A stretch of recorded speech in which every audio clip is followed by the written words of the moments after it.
Hi, this is Motorsport.com's global editor-in-chief Charles Bradley and I hope you're feeling good. Let's take a high-speed look around the F1 world after yesterday's night race spectacular.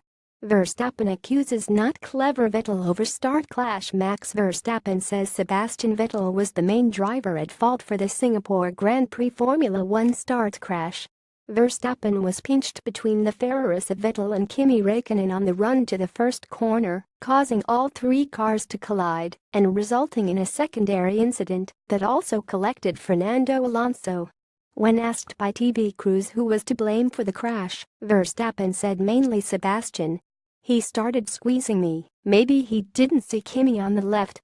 That's not an excuse. If you're fighting for the world championship, you shouldn't take those risks to squeeze someone that much.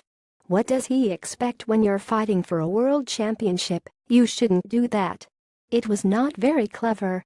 Photo by Andrew Homelad. Images Ferrari duo and Verstappen cleared by FIA over start accident. The FIA opted to take no further action following the opening lap collision between Ferrari drivers Vettel and Räikkönen and the Red Bull of Verstappen.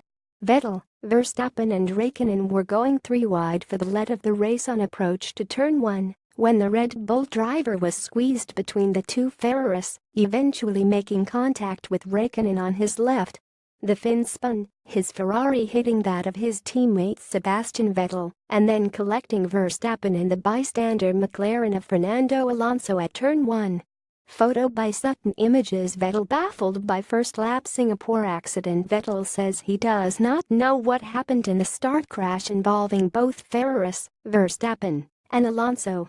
Vettel, who was on the outside and moved over to cover the inside line as Verstappen and Räikkönen approached on his left, said it was not clear what had happened.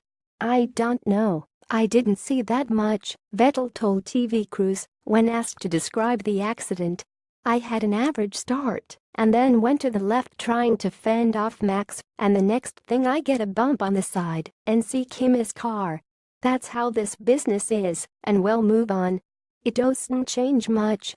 Daniel Ricciardo, Red Bull Racing RB13. Photo by Sutton. Images Red Bull feared Ricciardo would suffer gearbox failure. Red Bull principal Christian Horner revealed Daniel Ricciardo's gearbox could have expired midway through the Singapore GP.